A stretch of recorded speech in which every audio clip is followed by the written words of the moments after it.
The knife blade caught the moonlight as it pressed against the screen of an open window. June 5th, 2002, 3 in the morning. Salt Lake City was sleeping, dreaming of summer, of barbecues and mountain hikes and lazy days ahead. But in one home on Christiana Circle, a nightmare was just beginning. A nightmare that would grip a nation, test a family beyond anything imaginable, and reveal the darkest corners of religious manipulation that most people refuse to believe exists. I want you to picture this. A 14-year-old girl lies in her bed, sharing a room with her 9-year-old sister. The window is cracked open because the early June air carries just enough warmth to make it comfortable. She has no idea that for months eyes have been watching this house, learning its patterns, memorizing which lights go off at what time, calculating the exact moment when vulnerability becomes opportunity. When the intruder entered that room, pressing a knife to her throat, he whispered words that would echo in her mind for the next 9 months. Words about being a prophet, words about God's will, words that twisted everything sacred into something monstrous. Her name was Elizabeth Smart, and the man who took her called himself Immanuel. But here's what they didn't tell you in the headlines. Here's what the quick news reports never had time to explain. This wasn't a random act. This wasn't spontaneous evil. Brian David Mitchell had spent 53 years becoming exactly the kind of monster who could commit this crime and genuinely believe he was doing holy work. And that transformation, that slow descent into madness wrapped in Scripture, is a story that will challenge everything you think you understand about faith, manipulation, and the human mind's terrifying capacity for self-deception. Before we go any further, I need to ask you something. If this story already has you on the edge of your seat, if you're already feeling that pull to know more, then do something right now. Share this video with someone who needs to hear it. Not because I'm asking for numbers, but because there are people in your life right now who are being manipulated by someone they trust, someone who uses faith as a weapon, someone who has convinced them that abuse is actually love. This story might be the thing that opens their eyes. Subscribe so you don't miss what comes next.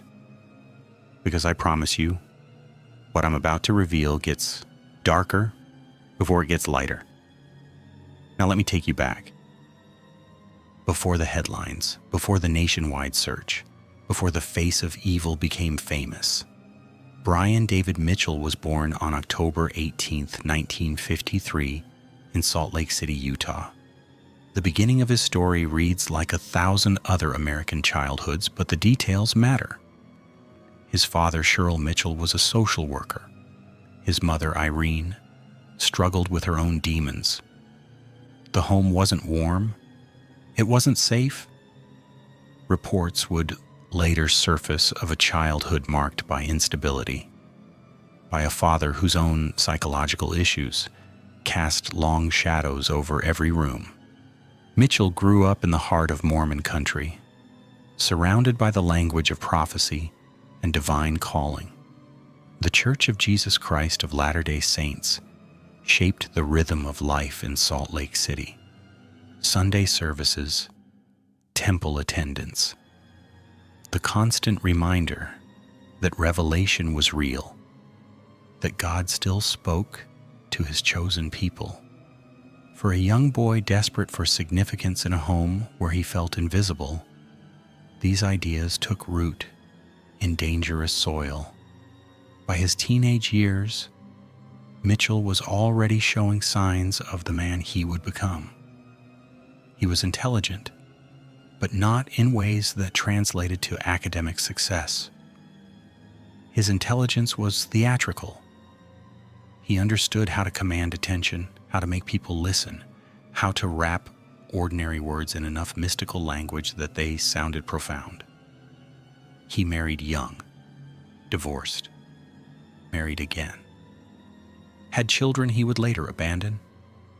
His first wife would describe a man obsessed with control, with religious extremism, with sexual deviance hidden beneath layers of pious language. The marriage crumbled under the weight of his escalating behavior. But Mitchell wasn't finished with marriage. He wasn't finished with religion, and he certainly wasn't finished believing that he was destined for something greater than ordinary life. In 1985, he met Wanda Barzee. If Brian David Mitchell was the architect of this nightmare, Wanda Barzee was the builder who helped construct it brick by brick. She was older than him, a divorced mother of 6, a woman who had struggled with mental illness for years. She had been hospitalized, medicated, lost custody of her children, and then she found Brian, or rather, Brian found her. He recognized something in Wanda that he could use: her desperation for meaning, her willingness to believe, her hunger for someone to tell her that her suffering had purpose. Within months, Wanda Barzee had left behind everything and everyone to follow Brian David Mitchell into a world of his own creation. A world where he wasn't a failed musician, a deadbeat father, or a man rejected by his own church. In his world, he was Immanuel, the prophet, the chosen one. And Wanda, she became Hephzibah, his first wife in what he declared would be a celestial harem of 7. 7 wives, he proclaimed, were necessary for his divine mission. 7 women who would serve him, worship him, and bear his celestial children. The formal Church of Jesus Christ of Latter-day Saints had long ago abandoned plural marriage. They excommunicated Mitchell in 1987 for his increasingly extreme views and behavior. But being rejected by the institutional church only strengthened Mitchell's delusion. Of course, they rejected him. Prophets were always rejected. Jesus was rejected. Joseph Smith was rejected. Now, Brian David Mitchell would join that sacred lineage of persecuted truth-tellers. He began writing what he called the Book of Immanuel, David, Isaiah. It was a manifesto, a fever dream committed to paper, a document that mixed genuine scripture with paranoid fantasy and barely concealed or predatory desire. The book called for Mitchell to take plural wives, young wives, virgins who would be lifted up through their union with the prophet. Can you see where this is going? Can you feel how the pieces were arranging themselves year after year into a picture too horrific to contemplate? And while Brian David Mitchell wandered the streets of Salt Lake City dressed in robes, growing his beard long, calling himself a prophet, the Smart family had no idea that their paths were about to collide. Picture downtown Salt Lake City in the year 2001.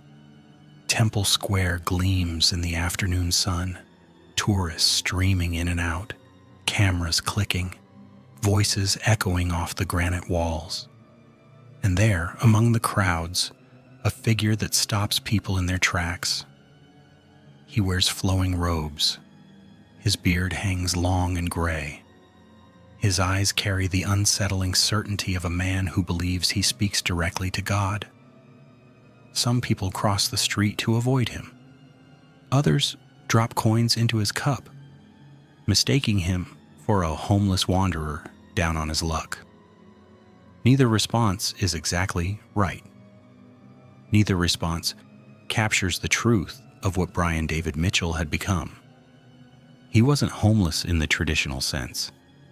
He had chosen to live outside society, to wander, to preach to anyone who would listen. He called himself a servant of God, a prophet in the wilderness, a voice crying out to a world too deaf and too sinful to hear. And people listened. That's what's so disturbing when you really sit with it. People actually listened. They invited him into their homes. They fed him. They gave him work. They saw the robes and the beard and the religious language, and something in them responded to it. Maybe it was pity. Maybe it was genuine spiritual openness. Maybe it was the same naivety that makes people fall for any con artist with enough confidence. One of those people was Lois Smart. In November 2001, Lois Smart was doing what charitable people do. She was trying to help. She spotted the man in the robes near downtown and felt moved by compassion. She offered him work, a few hours of handyman jobs at her home, some money to help him through the winter. She brought him to the house on Christiana Circle. Mitchell worked there for a single day, November 2001. He fixed a few things. He observed everything. He saw the family photos. He noticed the children. He mapped the layout of the house in his mind with the patience of a predator who has learned to wait. He saw Elizabeth, and somewhere in the twisted corridors of his mind, Brian David Mitchell decided that this 14-year-old girl was a gift from God, the next wife in his celestial collection, the virgin he had been promised in his own deranged scriptures. What happened next reveals everything you need to know about how predators operate. Mitchell didn't grab Elizabeth that day. He didn't act on impulse. He returned to the camp where he and Wanda lived in the mountains outside Salt Lake City, and he began to plan. For 7 months he planned. He watched the house from a distance. He learned the family's schedule. He wrote in his manifesto about the young bride God was preparing for him. He and Wanda discussed it in their camp, treating the kidnapping of a child with the same calm deliberation that other couples might use to plan a vacation. This is what evil looks like when it has patience. This is what happens when delusion has time to metastasize. During those 7 months, Brian David Mitchell continued his double life. He wandered the streets, accepting charity, presenting himself as a harmless eccentric. He attended soup kitchens run by people of genuine faith. He quoted scripture with facility that impressed those who didn't know better. And every single day, he was moving closer to the night that would destroy Elizabeth Smart's childhood. Understanding Mitchell's psychology requires understanding how cult leaders operate, because that's what he was in miniature, a cult of two, with Wanda Barzee as his devoted follower. But the mechanics were the same as any larger manipulative organization. First, there's the grandiose self-image. Mitchell genuinely believed he was God's chosen prophet. This wasn't an act for the cameras or a persona he adopted for convenience. Brain scans and psychological evaluations would later confirm what was obvious from his writings. Brian David Mitchell had constructed a reality in which he was the most important person in human history. Second, there's the reinterpretation of Scripture. Mitchell didn't invent new religious ideas. He twisted existing ones. He took the language of faith that millions of people use for comfort and community, and he weaponized it. Every Mormon teaching about celestial marriage became justification for polygamy. Every biblical passage about prophets facing persecution became evidence that his rejection proved his authenticity. Third, there's the willing accomplice. Wanda Barzee wasn't a prisoner. She wasn't forced into her role. She had been psychologically molded over years to see herself as Mitchell's servant, his helpmeet, his partner in divine mission. By 2002, she was as committed to the kidnapping plan as he was. And finally, there's the target selection. Mitchell didn't choose Elizabeth randomly. He chose her because he had access, because he had seen her vulnerability, because he had been inside her home and understood exactly how to exploit the trust that the Smart family's charity had created. The cruelest irony in this entire story is that Elizabeth Smart was kidnapped because her mother tried to do a good deed. Think about that. Really let it settle in your mind. The very compassion that makes people good, that makes communities function, that reflects the best of human nature, was the vector through which evil entered the Smart family's life. This doesn't mean compassion is wrong. It doesn't mean we should stop helping strangers. But it means we must understand that predators are always watching for openings. They're always looking for the gap between our good intentions and our protective instincts. In his camp in the mountains, Mitchell performed what he called a marriage ceremony. Before the kidnapping even occurred, he and Wanda ritually married Elizabeth in absentia. They prepared a place for her. They prepared restraints. They prepared the psychological weapons they would use to break her will. This was premeditated evil in its purest form. On the night of June 4th, 2002, Brian David Mitchell hiked down from his mountain camp. He had made this trip before, scouting the route, testing how close he could get without detection. He knew the neighborhood. He knew which houses had dogs that might bark. He knew that the window to Elizabeth's bedroom would be unlocked, because he had paid attention 7 months earlier, when no one thought to notice him paying attention. He carried a knife. He wore dark clothing. And in his mind, he wasn't committing a crime. He was fulfilling prophecy. When he cut through the screen and climbed into that bedroom, he entered a sleeping house full of people who loved Elizabeth. Her parents were down the hall. Her siblings were in other rooms. Her little sister, Mary Catherine, was in the bed just feet away, pretending to sleep as her heart pounded with terror. Mitchell held the knife to Elizabeth's throat and whispered that he had a gun, that if she made a sound, he would kill her and her entire family. Then he forced her out of her own bedroom, out of her own home, out of everything she had ever known. Mary Catherine lay still, paralyzed with fear, too terrified to scream. She would later become the hero of this story, but that night, she was just a 9-year-old girl trying to survive an incomprehensible moment. Elizabeth Smart was taken into the darkness, and for the next 9 months, she would exist in a nightmare that most of us cannot begin to imagine. The mountain trail climbed steep into the darkness, and 14-year-old Elizabeth Smart climbed with it, a knife at her back, her bare feet bleeding on the rocky ground. She was still wearing her red pajamas.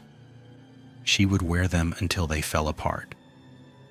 Think about the last time you felt truly helpless. Think about the worst moment of fear you've ever experienced.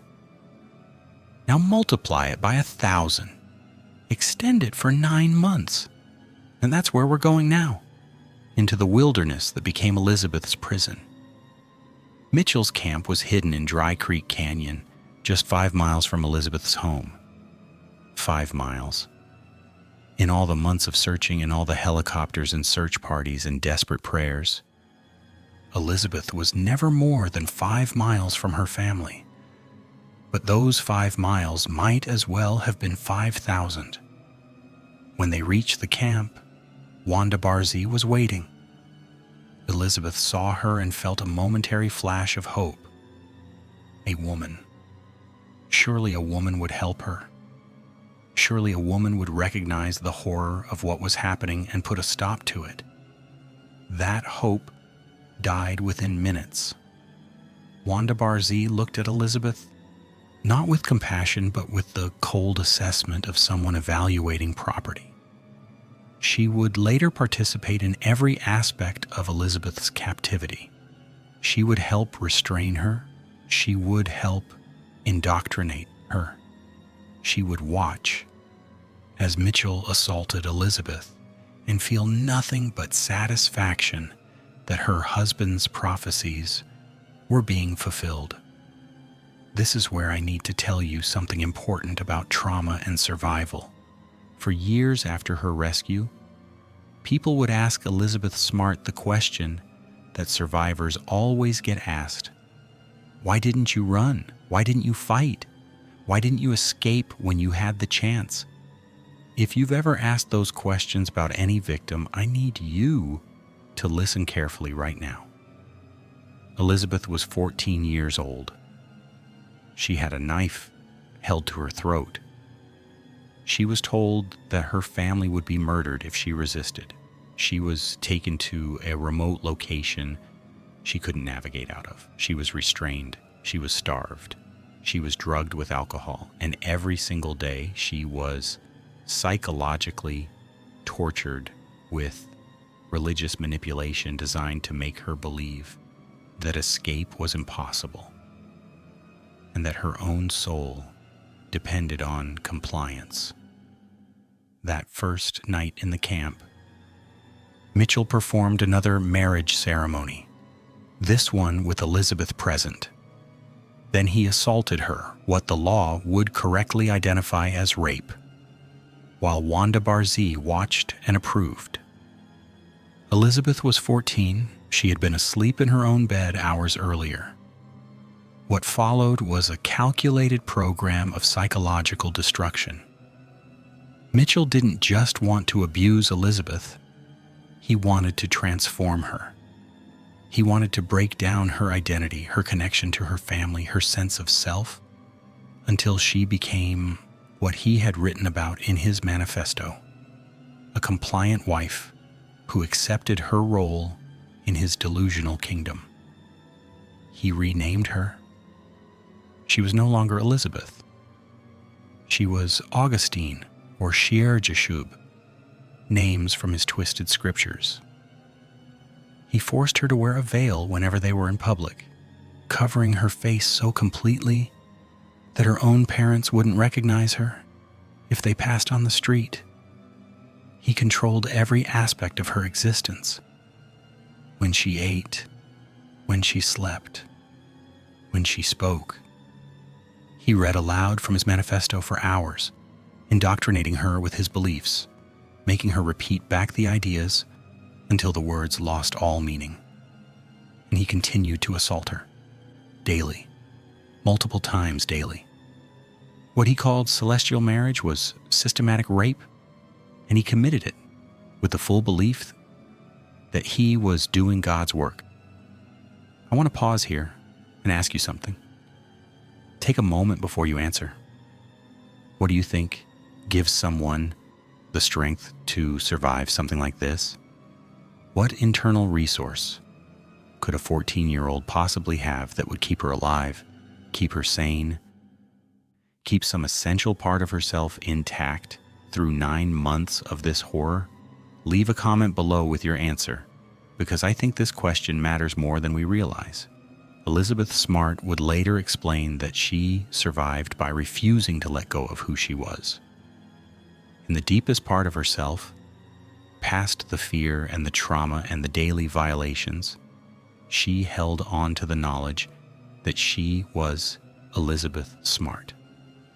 She had a family who loved her. She had a life worth returning to. And no matter what Mitchell did to her body, he could not touch that core.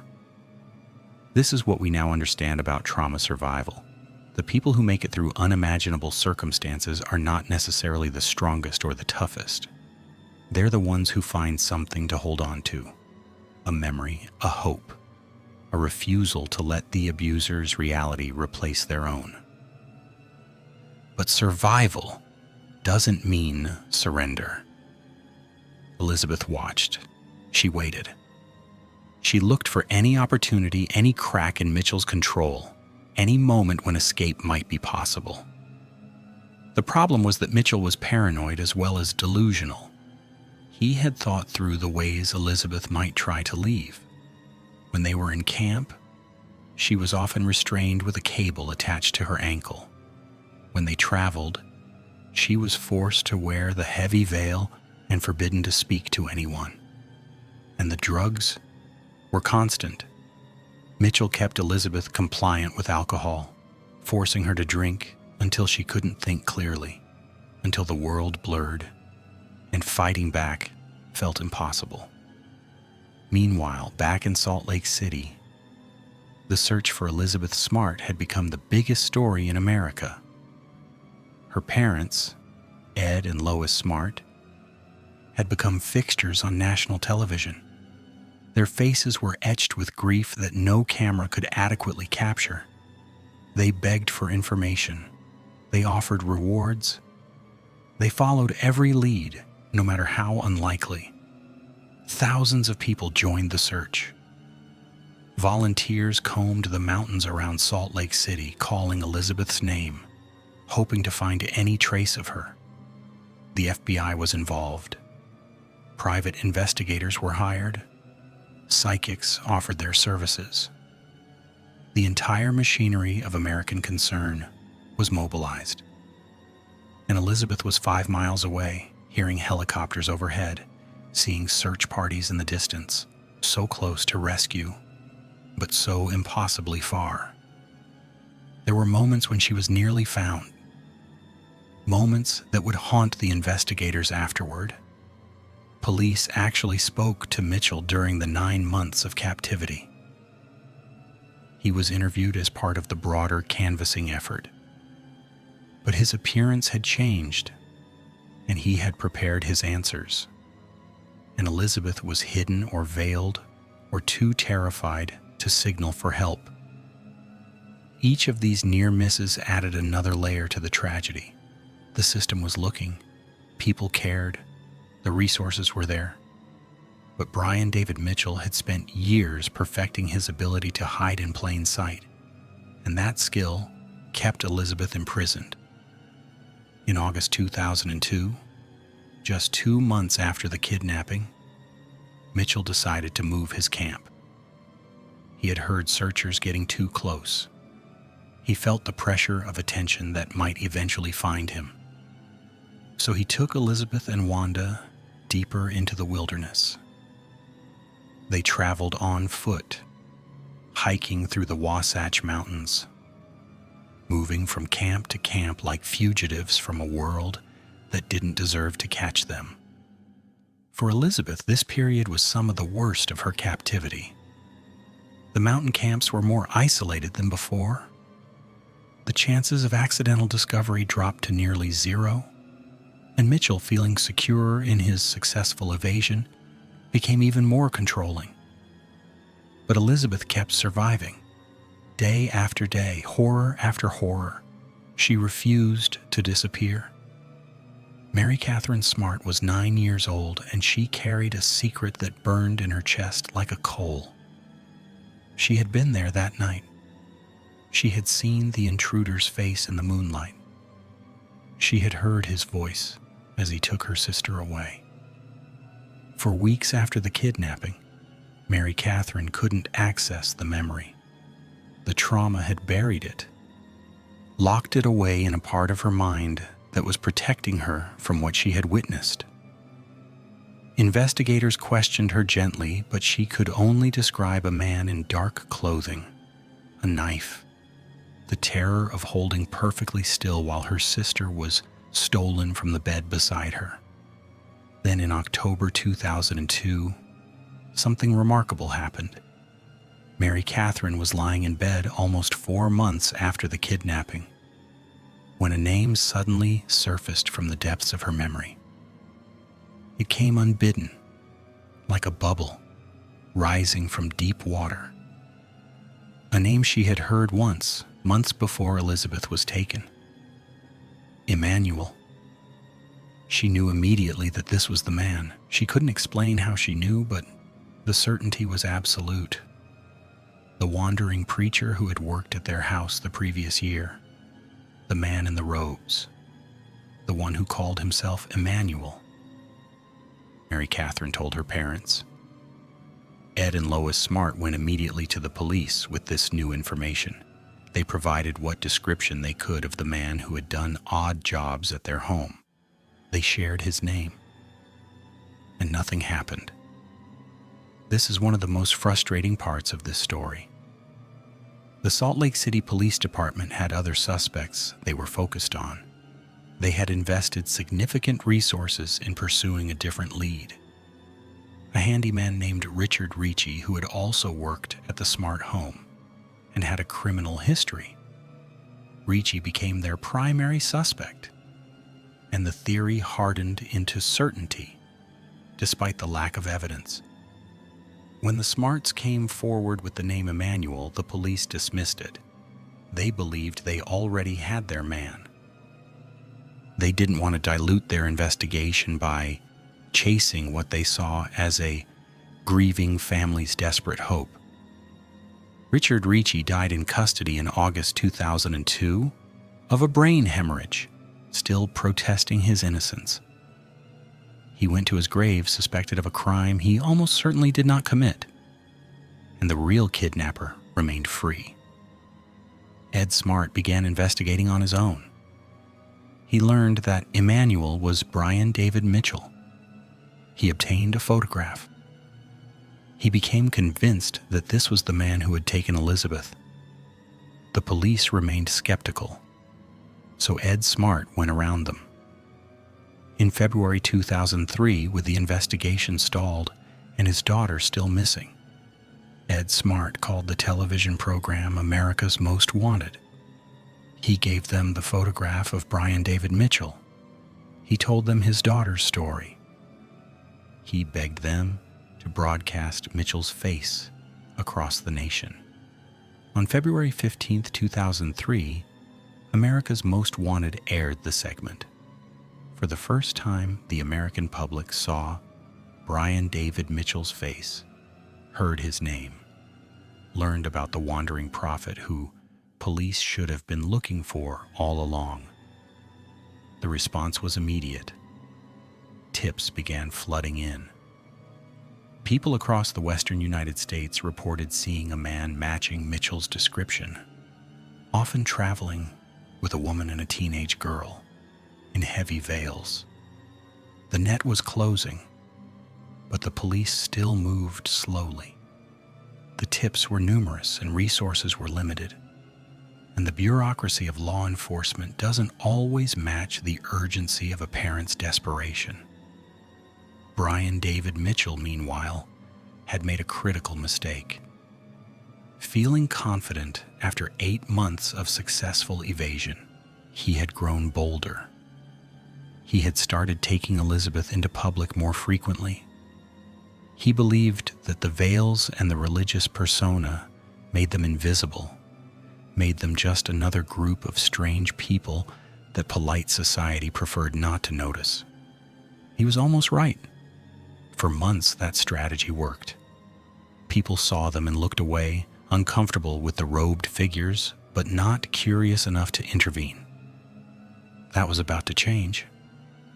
On March 12, 2003, 9 months and 7 days after Elizabeth Smart was taken from her bed, a couple was driving through the suburb of Sandy, Utah. They noticed 3 figures walking along the road: a man in robes, a woman in religious garments, and a younger figure in a gray wig and white veil. Something felt wrong. The couple had seen the America's Most Wanted broadcast. They remembered the face of Brian David Mitchell, and while they couldn't see the face of the young figure clearly, something about the situation triggered their instincts. They called the police. This time, the police responded. Officers located the three figures at a Walmart parking lot and approached them. Mitchell was calm at first, confident in his ability to talk his way out of trouble as he had before. He gave a false name. He claimed the young woman was his daughter. The officer wasn't satisfied. Something about the situation didn't add up. He asked to speak to the young woman alone. Mitchell refused. The officer insisted, and then, after 9 months of captivity, 9 months of abuse, 9 months of being told that she would never see her family again, Elizabeth Smart looked at the police officer and saw an opportunity that might never come again. She gave her name. The words came out of her mouth like they belonged to someone else. "My name is Elizabeth Smart." Everything stopped. The parking lot, the afternoon traffic, the ordinary suburban world that had continued spinning while Elizabeth endured the unimaginable. All of it went silent in that moment. The police officer stared at her. He knew the name. Everyone in Utah knew the name. Elizabeth Smart had been the most famous missing person in America for nearly a year. Her face had been on every news broadcast, every milk carton, every flyer stapled to every telephone pole in the state. And here she was, alive, standing in a Walmart parking lot with her captors, hiding in plain sight, finally free because someone had paid attention and made a phone call. Brian David Mitchell's reaction to being caught revealed everything about his delusion. He didn't panic. He didn't try to run. He seemed almost puzzled that his divine mission was being interrupted by something as mundane as law enforcement. In his mind, he was still the prophet. He was still doing God's work. The police were simply failing to understand his sacred purpose. He was arrested without struggle. Wanda Barzee was arrested beside him. Both of them would eventually face justice, but that would take years of legal wrangling over questions of mental competency that seemed designed to test the patience of everyone who cared about Elizabeth. Elizabeth was taken to a police station where she was reunited with her father. I want you to imagine that moment. 9 months of not knowing, 9 months of television appearances, begging for information, 9 months of hope that guttered and flared and threatened to die entirely. And then a phone call. "Your daughter is alive. She's safe. Come get her." Ed Smart drove to that police station faster than he had ever driven anywhere in his life. The reunion was private, away from cameras, as it should have been. But the emotion was visible on Ed Smart's face when he emerged. The relief of a parent who had lived through the worst nightmare and come out the other side. The gratitude toward a God he had begged for mercy. The beginning of a long road of recovery that would require more strength than the search itself. Elizabeth was examined. She was traumatized, malnourished, and bore the physical and psychological scars of 9 months of captivity. But she was alive. She was home. And against all odds, she was still herself. The news of Elizabeth's recovery exploded across the nation. Every network interrupted their programming.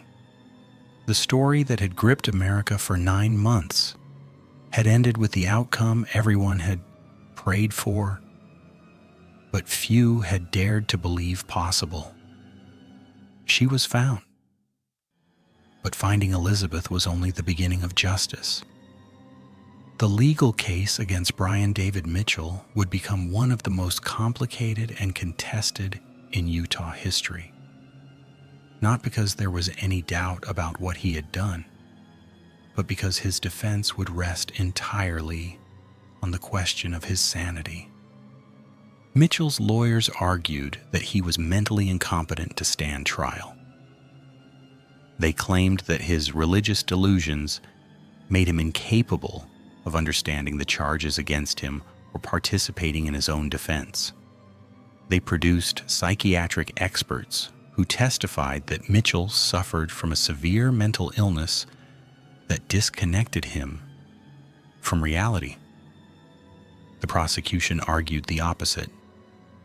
They presented evidence that Mitchell's behavior before, during, and after the kidnapping showed clear signs of calculated planning. He had stalked Elizabeth for months before taking her. He had manipulated the investigation by hiding in plain sight. He had controlled Elizabeth and Wanda with strategic psychological manipulation rather than pure chaos. The competency battle lasted 5 years. 5 years during which Brian David Mitchell sat in a psychiatric facility, receiving 3 meals a day in a comfortable bed, while Elizabeth Smart struggled to rebuild her life. 5 years during which justice was delayed in the name of legal technicalities. 5 years during which Mitchell continued to sing hymns, proclaim his prophetic status, and refuse to participate meaningfully in any legal proceedings. To understand what happened next, you need to understand how the competency system is supposed to work. A defendant who is truly mentally incompetent cannot be tried because they cannot understand the proceedings or assist in their own defense. The system exists to protect people who are genuinely unable to navigate the legal process. But the system can also be exploited, and Mitchell exploited it with the same cunning he had used to exploit everyone else in his life. In 2009, a federal judge finally ruled that Brian David Mitchell was competent to stand trial. The ruling came after extensive examination, after testimony from experts on both sides, after Mitchell himself gave evidence through his behavior that he understood exactly what was happening and was choosing not to cooperate. The trial would begin in 2010, and Elizabeth Smart would have to face her abductor one more time. The federal courthouse in Salt Lake City was surrounded by cameras on November 8, 2010. Inside, Elizabeth Smart prepared to do something that would have been unthinkable for most survivors. She was going to tell her story, all of it in public, on the record, with Brian David Mitchell sitting just feet away. She was 23 years old now. 9 years had passed since her abduction. In that time, she had graduated from high school. She had served a mission for her church in Paris. She had started college. She had begun to build a life that Mitchell had tried to steal from her. But the trial required her to go back, to remember everything, to describe the kidnapping, the assaults, the psychological torture, to a jury of 12 strangers while the man who had done it watched and listened. Elizabeth walked into that courtroom and took the stand. For 9 hours over 2 days, she testified. She described the night of her kidnapping in detail that made jurors weep. She explained the marriage ceremony and what followed. She talked about the daily assaults, the forced alcohol, the religious manipulation designed to make her believe she was worthless. She described how Mitchell would read from his manifesto for hours, making her recite passages about her role as his wife. She explained the cable that kept her restrained in the mountain camps. She talked about the time she was so close to rescue, close enough to hear searchers calling her name, but too threatened and too controlled to call back. Throughout her testimony, Brian David Mitchell sat at the defense table and sang hymns. He sang loudly enough that he had to be removed from the courtroom multiple times. His lawyers argued this proved his incompetence. The prosecution argued it proved his contempt. Elizabeth faced it all. She did not break down. She did not lose her composure. She answered every question with clarity and precision. even when the questions required her to relive the worst moments of her life. And then came the cross-examination. Mitchell's defense attorneys had an impossible job. Their client had obviously committed the acts he was accused of. Elizabeth's testimony was corroborated by physical evidence, by Wanda Barzee's eventual admissions, by the overwhelming facts of the case. The only defense was insanity, and to prove insanity, the lawyers needed to suggest that Mitchell's delusions somehow excused his behavior. The cross-examination was careful and relatively brief. Even defense attorneys know when pushing too hard will destroy any remaining sympathy from the jury. They asked Elizabeth about Mitchell's religious beliefs. They asked whether she thought he genuinely believed in his prophetic mission. Elizabeth's answer was devastating. She acknowledged that Mitchell believed he was a prophet. She acknowledged that his delusions were sincere. And then she pointed out that his delusions were also perfectly convenient, that every supposed divine revelation just happened to justify something Mitchell wanted to do anyway, that his prophecies always aligned with his desires for control, sex, and worship. This is the insight that cuts through every debate about Mitchell's mental state. Whether or not he was mentally ill, whether or not he truly believed his own religious framework, he was always in control of his choices. He chose to kidnap Elizabeth. He chose to rape her daily. He chose to evade capture. He chose to manipulate the legal system. Mental illness might explain the shape of his delusions. It cannot excuse his actions. On December 10, 2010, the jury returned its verdict. Guilty on both counts, kidnapping and transporting a minor across state lines for sexual purposes. In May 2011, Brian David Mitchell was sentenced to life in federal prison. He would never be eligible for parole. He would never see freedom again. At the sentencing hearing, Ed Smart addressed the court. He talked about what Mitchell had stolen from his family. Not just 9 months, but years of recovery. Not just Elizabeth's childhood, but her sense of safety, her innocence, her right to grow up without knowing that such evil existed. Elizabeth also addressed the court. She looked at Mitchell and told him that she wouldn't allow him to define her life. She would not be a victim forever. She had survived his worst, and now she would thrive. "You took away 9 months of my life that can never be returned," she said. "But in this life or the next, you will feel so much sorrow and remorse for what you have done." Mitchell showed no reaction. He continued singing hymns under his breath. Wanda Barzee's case followed a different path. She pleaded guilty in 2009 and was sentenced to 15 years in federal prison plus an additional sentence at the state level. She was released in 2018 after serving her time, a release that outraged many and concerned Elizabeth Smart herself. But the legal resolution, while important, was not the end of this story. Because Elizabeth Smart had decided to do something remarkable with her survival. Elizabeth Smart could have disappeared after the trial. She could have changed her name, moved somewhere far from Utah, and built a private life away from the spotlight. But no one would have blamed her.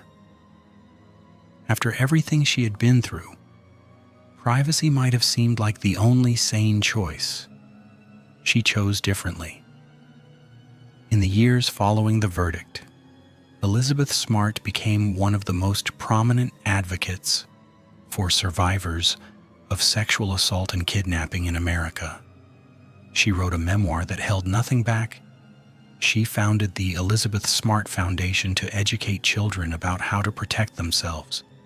She spoke at conferences to law enforcement, to anyone who would listen about the realities of trauma and recovery. Her message was revolutionary in its simplicity. Survival is not the same as healing, and healing is not the same as silence. For decades, survivors of sexual assault had been told, implicitly and explicitly, that they should feel ashamed, that what happened to them had somehow diminished their worth, that they should hide their trauma and try to forget. Elizabeth rejected all of it. She spoke publicly about the psychological manipulation that kept her from escaping.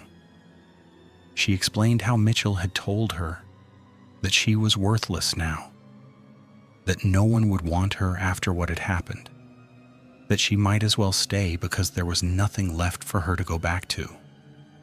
And she explained how that message, that survivors are permanently damaged, is repeated by society every time we shame victims, or question why they didn't fight back, or suggest that their assault was somehow their fault.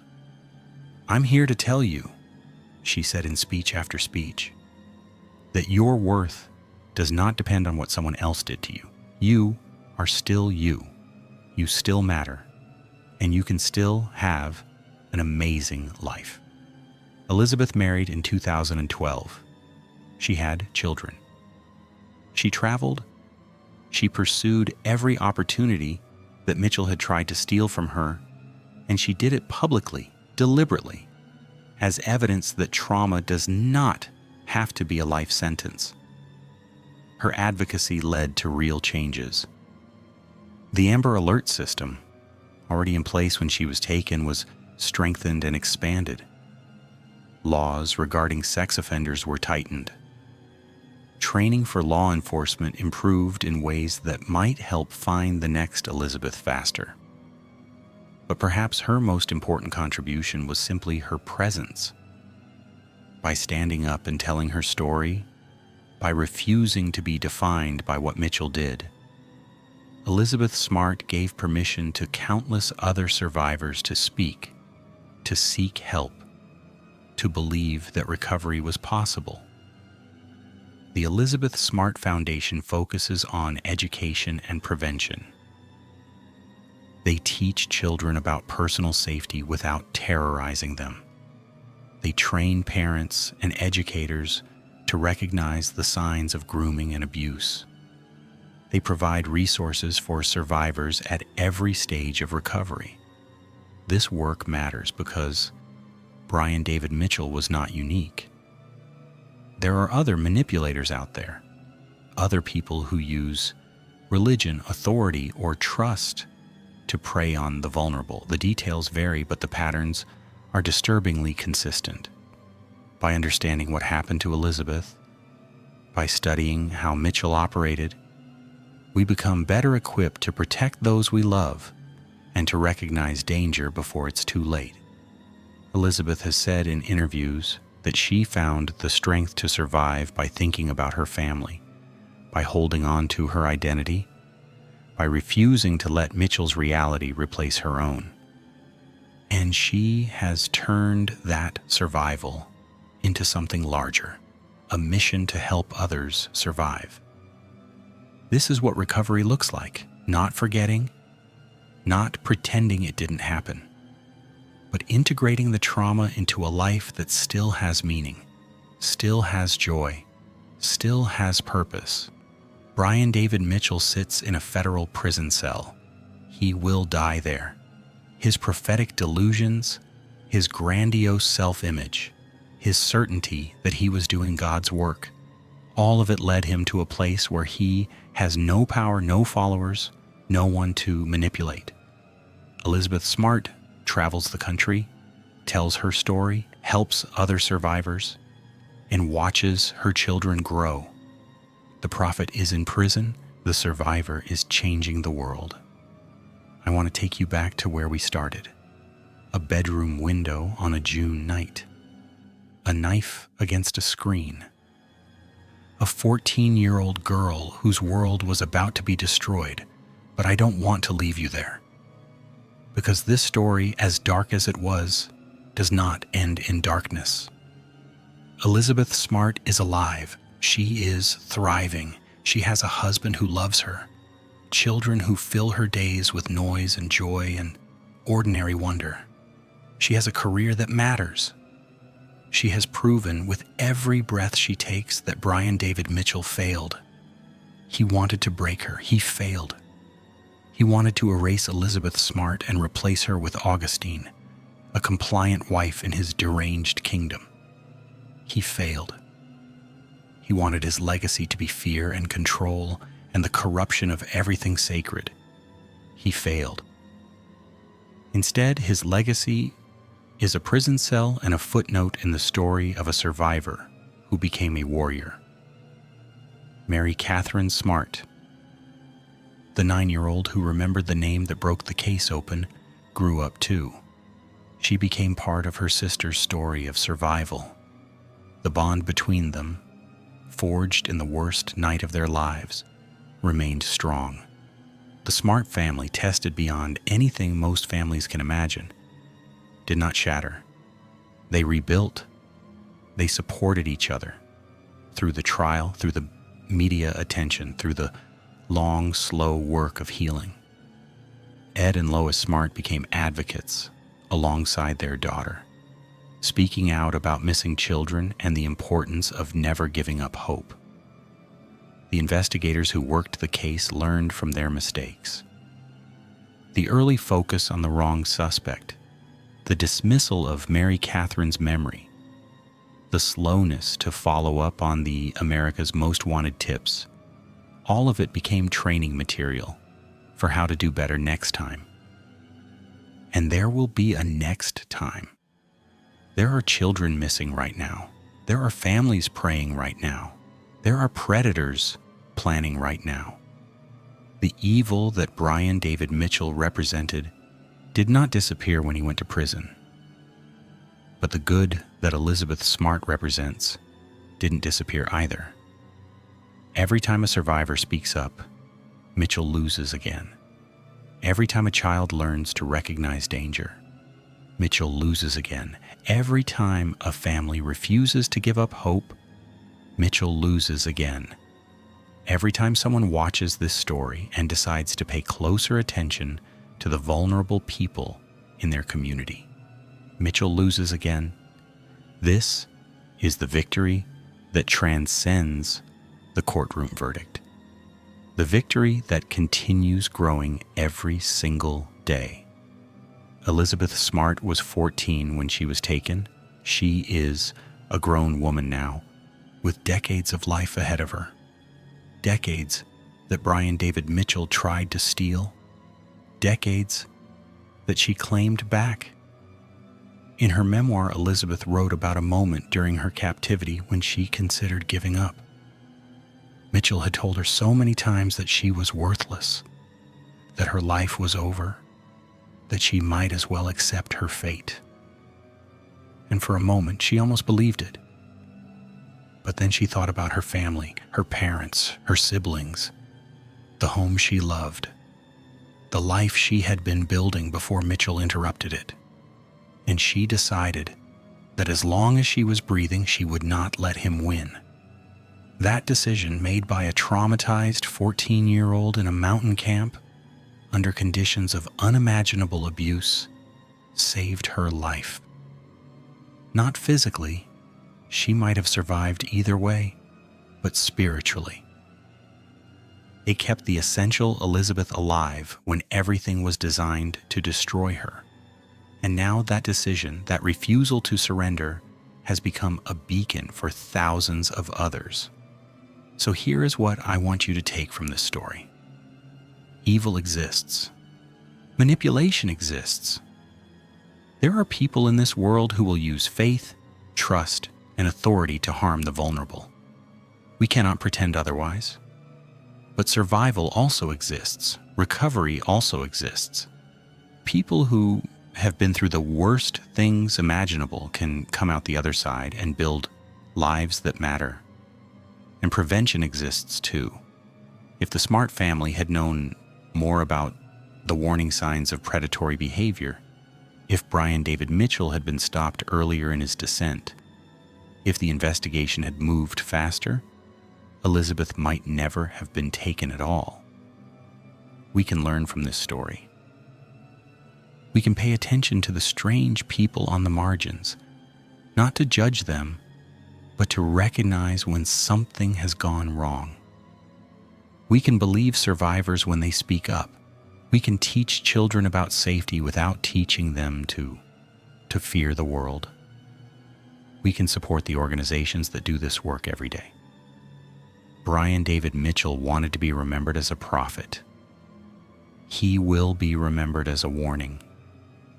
Elizabeth Smart wanted to survive. She will be remembered as proof that survival is possible, and that what comes after can be even stronger than what was taken away.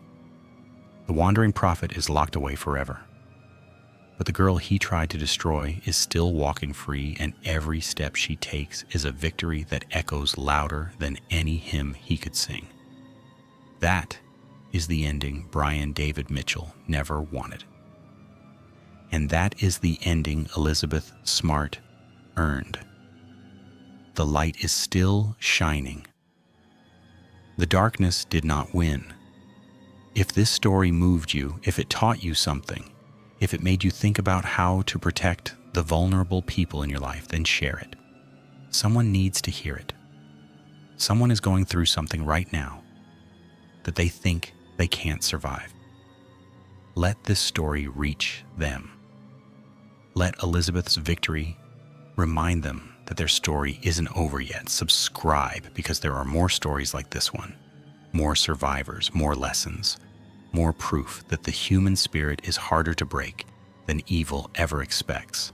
And remember, every time you choose hope over fear, every time you refuse to let darkness win, you become part of the same story that Elizabeth Smart is telling with her life. The prophet thought he would write the ending. He was wrong. She did.